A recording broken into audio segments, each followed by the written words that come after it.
भारतीय खेळ प्राधिकरण यांच्या वतीनं आत्मामालिक कुस्ती केंद्र कोकमठाण येथे नवीन मल्लांची भरती प्रक्रिया घेण्यात येणार असून त्यासाठी निवड चाचणी आत्मामालिक कुस्ती केंद्र कोकमठाण या ठिकाणी 29 ते 30 एप्रिल रोजी आयोजित करण्यात आली आहे। शासकीय कुस्ती कोच रुपेंद्र पुनिया व आत्मामालिक कुस्ती केंद्राचे संचालक NIS राष्ट्रीय कुस्ती कोच पंच भरत नायकलसर यांच्या उपस्थितीमध्ये ही निवड चाचणी प्रक्रिया पार पडणार आहे। आत्मामालिक कुस्ती केंद्राला 2006 पासून साईची मान्यता आहे।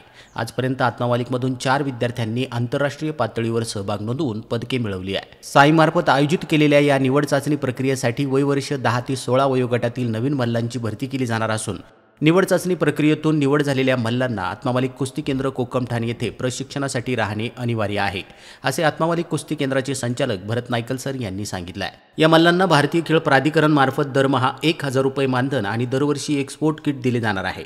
संपूर्ण महाराष्ट्रातील मल्लांनी या निवड चाचणीमध्ये मोठ्या संख्येने सहभागी होण्यासाठी 29 एप्रिल रोजी सकाळी 11 वाजता आत्मामालिक कुस्ती केंद्र कोकमठाण तालुका कोपरगाव येथे हजर राहावे, असं आवाहन विश्वात्मक जंगली महाराज आश्रम ट्रस्टचे अध्यक्ष माननीय श्रीमान नंदकुमारजी सूर्यवंशी साहेब यांनी पत्रकार परिषदेमध्ये केलं आहे। आत्मामालिक कुस्ती केंद्र हे स्पोर्ट्स ऑथॉरिटी ऑफ इंडिया यांनी स्पॉन्सर केलेलं कुस्ती केंद्र आहे। 2006 पासून स्पोर्ट्स ऑथॉरिटी ऑफ इंडियाचं कुस्ती केंद्र म्हणून हे आपल्या उत्तर महाराष्ट्रामध्ये प्रसिद्ध आहे। महाराष्ट्रातल्या 9 साईच्या केंद्रापैकी एक केंद्र आहे आणि दरवर्षी 25 ते 30 मल्लांची निवड स्पोर्ट्स ऑथॉरिटी ऑफ इंडिया ही निवड चाचणीद्वारे करत असते आणि यावर्षीची ही निवड चाचणी 29 आणि 30 एप्रिल रोजी कोकमठाणच्या आत्मामालिक कुस्ती केंद्रामध्ये होती आहे आणि महाराष्ट्रातल्या 10 ते 16 वर्षे वयोगटाच्या पैलवानांना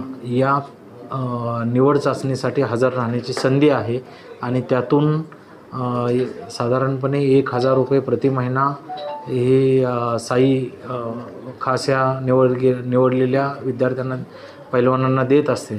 तर या संधीचा लाभ महाराष्ट्रातल्या या वयोगटाच्या पैलवानांनी घ्यावा असे आवाहन आत्मामालिक कुस्ती केंद्राच्या वतीने आम्ही करत आहोत। आत्मामालिक निवड चाचणी प्रक्रियेला येतेवेळी मल्लांनी जिल्हा विभाग राज्य राष्ट्रीय स्तरावरील प्रमाणपत्र, जन्म प्रमाणपत्र, शाळेचा बोनाफाईड, आधार कार्ड, 4 पासपोर्ट साईज फोटो, स्वतःचे बँक पासबुक आदी सर्व कागदपत्रांची मूळ प्रत व झेरॉक्स सोबत येताना आणावेत। आत्मामालिक न्यूजसाठी संपादक सागर आहिरे, कोकमठाण।